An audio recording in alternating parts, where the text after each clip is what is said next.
আলহামদুলিল্লাহ ওয়াসসালাতু ওয়াসসালামু আলা রাসূলিল্লাহ ওয়া আলা আলিহিল হাদিন ওয়া আসহাবিহিল মুহতাদিন ওয়া আলা উলামাই উম্মতিহি আজমাইন ওয়া বাদ।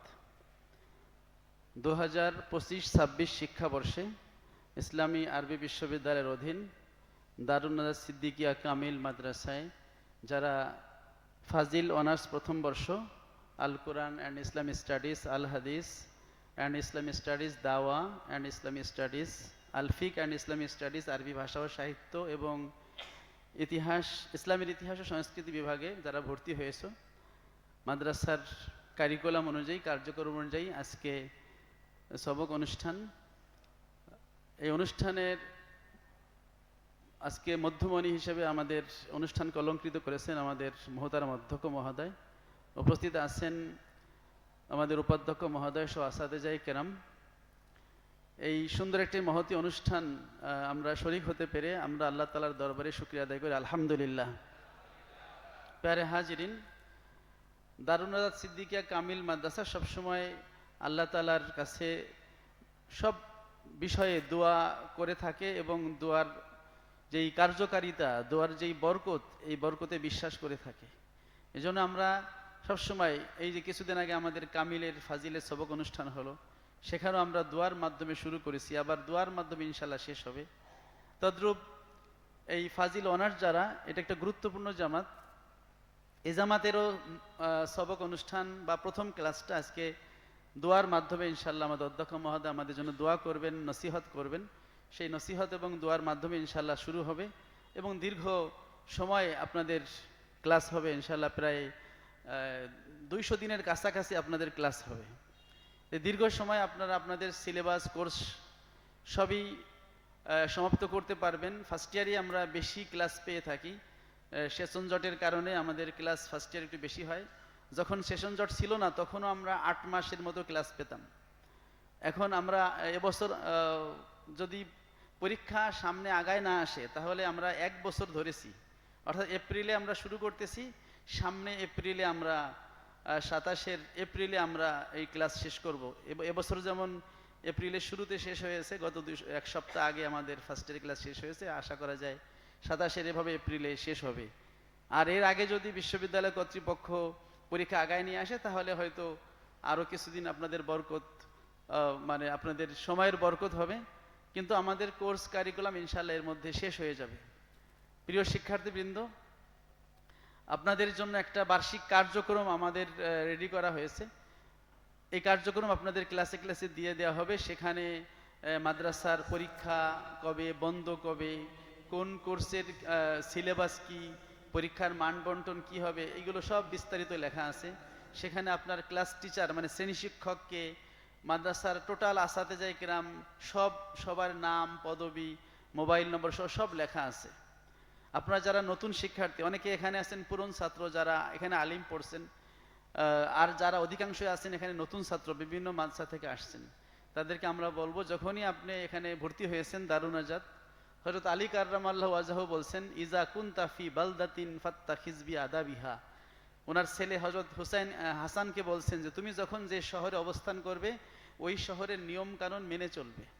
সুতরাং আপনি যখন দারুন নাজাতে ভর্তি হয়েছেন, আপনি হতে পারে আপনি আপনার গ্রামের মাদ্রাসায় বা আপনার শহরের মাদ্রাসায় পড়ছেন, সেখানে একটা নিয়ম কানুন ছিল।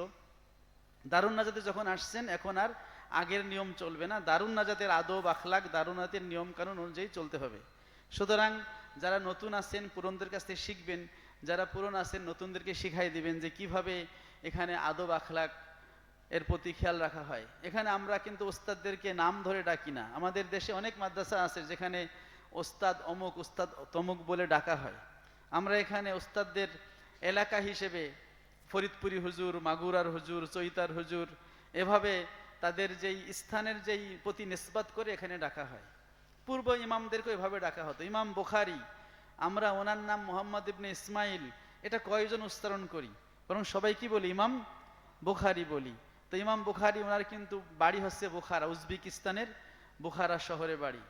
তো এভাবে সালাফদের থেকেই আমাদের এই আদব চলে আসছে। ওস্তাদদের আমরা নাম ধরে ডাকি না, বরং আমরা ওস্তাদের নিসবত ধরে ডাকি।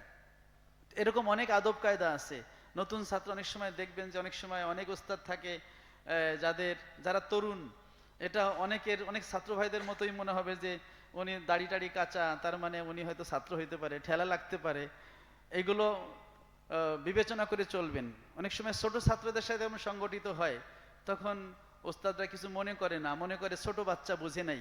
কিন্তু আপনি তো অনার্সের ছাত্র, আপনার থেকে যদি এরকম অনাকাঙ্ক্ষিত ঘটনা ঘটে তাহলে এটা কিন্তু একটু সমস্যা। এজন্য আপনারা ওস্তাদদেরকে চিনে ফেলবেন অল্প সময়ে, ওস্তাদদের কারা কারা এখানে ওস্তাদ আছে, কোন ওস্তাদকে কি বলা হয়, এইগুলো হচ্ছে আপনার প্রথম কাজ। আপনাদের এই কার্যক্রম দেওয়া হবে, এই কার্যক্রমে সব লেখা আছে। তারপরে পুরনো ছাত্রদের কাছে জেনে নেবেন, আপনাদের ক্লাস রুটিন দেওয়া হবে বা ইত্যাদি দেওয়া হবে। এগুলো অনুযায়ী ইনশাআল্লাহ আমাদের উপাধ্যক্ষ মহোদয় বলবেন যে কার ক্লাস কোথায় হবে। আমি যে বিষয়টা বলতে চাই যে দারুন নাজাত সিদ্দিকিয়া কামিল মাদ্রাসা, এটি এলেম আমল আদবের মাদ্রাসা। এই মাদ্রাসায় যেমন এলেম শেখানো হয়, আমল শেখানো হয়, আদব কায়দাও শেখানো হয়। যতক্ষণ একজন শিক্ষার্থীর মধ্যে এই এলেমের সাথে তার আমল এবং আদব না আসবে ততক্ষণ পর্যন্ত সে কিন্তু সফলতা পাবে না। অনেক শিক্ষা প্রতিষ্ঠান আছে শুধু এলেম নিয়েই আলোচনা করে, আমল আদবের প্রতি খেয়াল রাখে না। কিন্তু আমরা যারা ফুরফুরা সারসিনা মাসলাকের যে মাদ্রাসা, এই দারুন সিদ্দিকা কামিল মাদ্রাসা, নামটা শুনেই বুঝতে পারছেন সিদ্দিকিয়া মানে ফুরফুরার মুজাদ্দিদে জামান আবু বকর সিদ্দিকী রহমাতুল্লাহ আলাই, যিনি সিদ্দিকে আকবর হজরত আবু বকর সিদ্দিক রাদিয়াল্লাহু আনহুর বংশধর ছিলেন, তার নামেই কিন্তু এই প্রতিষ্ঠানটা। এই প্রতিষ্ঠানের প্রথম যিনি স্বপ্নদ্রষ্টা তিনি হচ্ছেন সারসিনার মুজাদ্দিদে জামান আবু জফর মোহাম্মদ সালেহ রহমাতুল্লাহ আলাই। এবং পরবর্তীতে আমাদের সারসিনার সদ্য মরহুম হুজুরের যিনি শ্বশুর আল্লামা আব্দুল কাহার সিদ্দিকী ফুরফুরাবি, উনি কিন্তু এই মাদ্রাসার নামকরণ এবং ভিত্তি প্রস্তর স্থাপন করেছেন। মানে সারসিনা এবং ফুরফুরার সাথেই হলো এই মাদ্রাসার হচ্ছে প্রতিষ্ঠা থেকেই হচ্ছে অঙ্গ অঙ্গিভাবে জড়িত। ফলে এই মাদ্রাসার আমল, এই মাদ্রাসার আখলাক, এই মাদ্রাসার আকিদা সব কিন্তু হচ্ছে এই আহলুস সুন্নাত ওয়াল জামাতের এবং ফুরফুরা মাসলাক সারসিনা সিলসিলা অনুযায়ী। তো হযরত আলী রাদিয়াল্লাহু যেই কথাটা আমরা দিয়ে শুরু করেছিলাম যে হযরত আলী রাদিয়াল্লাহু তার ছেলেকে উপদেশ দিয়েছেন, যিনি হচ্ছেন জ্ঞানের নগরীর দরজা, বাবু মদিনাতিল ইলম। হযরত আলী রাদিয়াল্লাহু অনেক উক্তি আছে, এই উক্তিরা খুবই গুরুত্বপূর্ণ সামাজিক চলাফেরার ক্ষেত্রে, সামাজিকতা বোঝার ক্ষেত্রে এটা খুবই গুরুত্বপূর্ণ একটা কওল। ইজা কুনতা ফি বালদাতিন ফাত্তাখিজ বিআদাবিহা। হাসান, তুমি যখন যে শহরে যাবে ওই শহরের নিয়ম কানুন মেনে চলবে। আপনি বাংলাদেশের রাস্তায় হাঁটলে বাম পাশ দিয়ে হাঁটি আমরা, কারণ আমাদের গাড়ি ঘোড়া ওই সিস্টেমে বাম দিয়ে চলে, ডান দিয়ে আসে। কিন্তু যদি সৌদি আরবে যান তখন দেখবেন যে ড্রাইভারও বসে আমাদের দেশের উল্টা পাশে, তারা ডান দিক দিয়ে আসে, বাম দিক দিয়ে তাদের যায়। তাদের যাওয়াটা আমাদের যাওয়ার মধ্যে ডিফারেন্স। এখন আমি যদি আমার নিয়মে সৌদি আরবে হাঁটি রাস্তায়, আমি কিন্তু অ্যাক্সিডেন্ট করব। আর সৌদি আরবের নিয়ে আমার দেশে হাঁটলে অ্যাক্সিডেন্ট করব। তো হযরত আলী কাররামাল্লাহু ওয়াজহু বলছেন তুমি যে শহরে থাকবে ওই শহরের নিয়ম মেনে চলবে। সুতরাং আপনি যখন দারুনাতে আসছেন, দারুনাতের যেই লেবাস পোশাক এইগুলো আপনাকে মেনে চলতে হবে। আমি যখন সারসিনা আলিয়া মাদ্রাসায় ভর্তি হওয়ার জন্য নবম শ্রেণী, তখন আমি সারসিনা আলিয়া মাদ্রাসায়, আমি যখন গ্রাম থেকে আমি শুনেছি সারসিনা মাদ্রাসায় কানা ফাড়া জামা চলে না। তো আমার আব্বা তো কৃষক, অত একসাথে অতগুলো জামা বানাই দেওয়ার মতো সক্ষমতা ছিল না। আমি একটা গোল জামা বানিয়ে নিয়েছিলাম, আর দুইটা জামা আমার ছিল, সেইগুলো আমি সেলাই করে নিয়ে গেছিলাম দুই পাশে। কিন্তু সারসিনায় আমি কানা ফাড়া জামা পরি নাই। সারসিনায় আমি ওই স্যান্ডো গেঞ্জি গায়ে দেই নাই, কারণ আমি যাওয়ার আগে খবর নিচ্ছি, শুনেছি যে সারসিনায় আরবি কিতাব পড়ানো হয়, সারসিনা হচ্ছে কি বলে এইভাবে পোশাক আশাকের ব্যাপারে এই ড্রেস কোড অবলম্বন করা হয়। তো দারুনাতে কিন্তু আমাদের ড্রেস কোড আছে, আমাদের গোল জামা, কলার ছাড়া জামা, এইগুলো আমরা ব্যবহার করি। সুতরাং অবশ্যই আপনারা এই বিষয়টা খেয়াল করবেন যে সাদা গোল জামা, গোল টুপি, পায়জামা সাদা, এগুলো হচ্ছে মাদ্রাসার ড্রেস কোড। অর্থাৎ ক্লাস চলাকালীন সময়ে, ক্লাসের বাইরে রঙিন জামা পরেন, কিন্তু কখনোই কিন্তু কানাফারা জামা, কলারওয়ালা জামা পরা যায় না। সেদিন এক ছাত্র আসছে, কামিলে নতুন ভর্তি হয়েছে, সে বারান্দা দিয়ে হাঁটতেছে রাতের বেলায়, আমরা বুখারি পড়াইতেছি, পরে আমি ডাক দিছি, তুমি কি চাও? ভাবছি মেহমান। সে বলল হুজুর আমি ভর্তি হয়েছি। কবে ভর্তি হয়েছে? তখন বললো যে 2-3 দিন আগে। আমি বললাম যে তুমি যদি আমাদের লেবাস পড়তে তাহলে বুঝতাম তুমি ছাত্র। আমার মনে হয়েছে তুমি মনে হয় বাহির থেকে আসছো, কোনো কাউকে খুঁজছো। তাহলে আপনি যদি লেবাসে থাকেন তাহলে কিন্তু সবাই মনে করবে যে আপনি আমাদের, যদি আপনার লেবাস হয় অন্যরকম তাহলে কিন্তু আপনি বাহিরের একজন আজনবী ব্যক্তি হয়ে যাবেন। এজন্য যখন যেখানে থাকবেন তখন সেইখানের আদব কায়দা অনুযায়ী চলতে হবে। এটা শেরে খোদা হযরত আলী রাদিয়াল্লাহু আনহুর নসিহত তার সন্তানের প্রতি। সেদিকে আমাদের খেয়াল রাখতে হবে যে দারুন নাজাতের আদব কায়দা আমল আখলাক যেভাবে বলা হয় বা যেভাবে সবাই করে আমার সেটা করতে হবে। তাহলে আমি কিন্তু দারুন নাজাত থেকে সেই ফায়দাটা সেটা আমরা পাবো। আর যদি আমি মাদ্রাসার আইন কানুনের প্রতি শ্রদ্ধা না দেখাই, মাদ্রাসার কোর্স কালিকর্মের প্রতি শ্রদ্ধা না দেখাই, যখন পরীক্ষা দিতে বলা হয় পরীক্ষা না দেই, ক্লাসের কথা বলা হয় ক্লাসে না আসি, বা নামাজ রোজা কালাম ইত্যাদি যেটা যে সময় বলা হয় যদি এইগুলো আমি ফলো না করি তাহলে কিন্তু দারুন্নাত থেকে ফায়দা আমি পাবো না। আপনারা অবশ্যই দারুন্নাতে ভর্তি হয়েছেন, অন্য জায়গায় ভর্তি হন নেই, একটা অবশ্যই নেক উদ্দেশ্য আছে যে দারুন্নাত একটা ভালো মাদ্রাসা। এই ভালোটা কিভাবে হয়েছে? অবশ্যই ভালোর পিছনে কিছু এর বৈশিষ্ট্য আছে, কিছু কারিগর আছে। আমাদের এই দারুন্নাতে যিনি মহান কারিগর আমাদের অধ্যক্ষ মহোদয় তিনি আছেন, যার স্বপ্ন সাধনা এই মাদ্রাসার পিছনে কাজ করছে, আল্লাহর রহমত কাজ করছে। সেই সাধনার মধ্যে একটা হচ্ছে মাদ্রাসার সেই বিরল বৈশিষ্ট্য এলেম আমল আদব, এই তিনটা জিনিস। এবং আমরা দেখি যখন আমাদের অধ্যক্ষ মহোদয় ছাত্রদের জন্য দোয়া করেন তখন কিন্তু এই তিনটা শব্দ আমরা প্রায় শুনি যে আল্লাহ ছাত্রদের এলেমে বরকত দাও, আদবে বরকত দাও, আমলে বরকত দাও। তার মানে হচ্ছে এলেম লাগবে, আমল লাগবে, আদবও লাগবে। আদব হলো এমন একটা বিষয় যেটা না হলে পদে পদে আমরা অপদস্থ হব, লাঞ্ছিত হব। আদবতা জিস্তে আজ লুৎফে ইলাহি বেনেহে বারসার বেরু হারজা কেখাহি। আদব যদি তোমার থাকে তুমি বিশ্বের যেখানে যাবা তুমি সেখানে সম্মানিত হবা। এজন্য বলা হয় বেআদব মাহরুমে গাশত আজ ফজলে রব, যে যার আদব নাই, যে আদবহীন সে অনেক সময় আল্লাহর রহমত থেকে বঞ্চিত হয়। রজুলুন বিলা আদাবিন কাস সাজারিন বিলা সামারিন। বলা হয় যেই ব্যক্তির আদব কায়দায় নাই সে হলো ওই গাছের মতো যেই গাছের কোনো ফল নাই। এজন্য ফলহীন বৃক্ষের ন্যায় সে অমর্যাদা অবমূল্যায়ন তার হয়। এজন্য শিক্ষার্থীর সবচেয়ে বড় হাতিয়ার হলো তার আদব। তার নিয়ত সহি করার পরপর আল্লাহ তাআলার খুশি, আল্লাহর রাসূলের খুশির যে বিষয়টা আমরা এলেম তলবের ক্ষেত্রে যে সহি নিয়তের কথা বলি, এই সহি নিয়তের পরে তার সবচেয়ে বড় এলেম তলবের ক্ষেত্রে সবচেয়ে বড় বিষয় হলো আদব। আদব যদি থাকে সে উস্তাদের নেক নজর লাভ করে। আমাদের অধ্যক্ষ মহোদয় বলেন, তার একটা বাণী আমাদের মাঝে বহুল প্রচলিত হয়েছে, সেটা হচ্ছে ওস্তাদের শিক্ষা ছাত্রের সফলতা শিক্ষকের নজরে।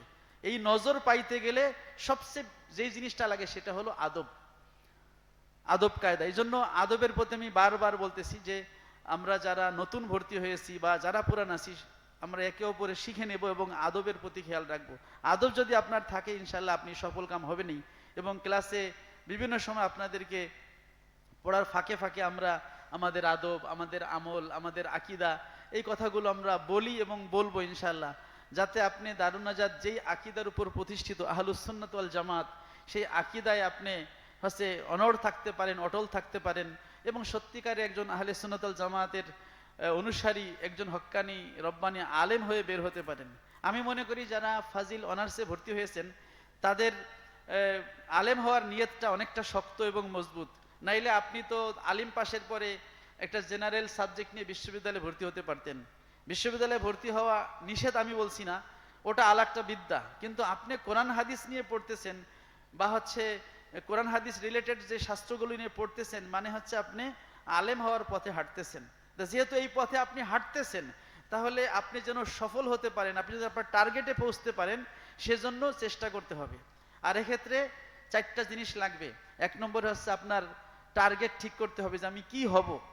শুধু পাশ করা টার্গেট না, আপনি হাদিসে পড়েন আপনি বড় মুহাদ্দিস হওয়ার নিয়ত করবেন, আপনি তো কোরআনে ভর্তি হয়েছেন বড় মুফাসসির হওয়ার নিয়ত করবেন, আপনি বড় আদিব হওয়ার নিয়ত করবেন, বড় ফকি হওয়ার নিয়ত করবেন, বড় একজন দায়ী হওয়ার নিয়ত করবেন।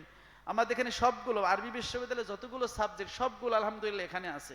আপনি একজন বড় ইসলামের ইতিহাসবেত্তা হওয়ার চেষ্টা করবেন। যদি ওই নিয়ত আপনার থাকে, ওই টার্গেট থাকে, আর এই টার্গেটের সাথে সাথে আপনার প্রচেষ্টা থাকে, তিন আপনার উস্তাদের যদি গাইডেন্স থাকে, নির্দেশনা থাকে, চার আপনার পিতামাতার দোয়া থাকে, তাহলে ইনশাল্লাহ আপনি টার্গেটে পৌঁছবেন। পিতামাতার দোয়া লাগবে, উস্তাদের গাইডেন্স লাগবে, আপনার প্রচেষ্টা লাগবে এবং আপনার টার্গেট সহি নিয়ত লাগবে যে আমি কি হতে চাই, তাহলে আপনি সফল হবেন। হযরত আলী কাররামাল্লাহু আরেকটা কবিতা বলি, উনি বলছেন আলা লা তানালুল ইলমা ইল্লা বিসিত্তা সাউনাব্বিউকা বিমাজমুইহা বিবায়ানি যাকাউন ওয়া হিরসুন ওয়া ইস্তিবারু বুলগা ওয়া ইরশাদ উস্তাজি ওয়া তুলু জামানি। 6টা বিষয় না হলে তুমি এলেম পাবে না। তার মধ্যে পঞ্চম যেটা বলেছেন ওয়া ইরশাদ উস্তাজিন, উস্তাদের গাইডেন্স, উস্তাদের নির্দেশনা।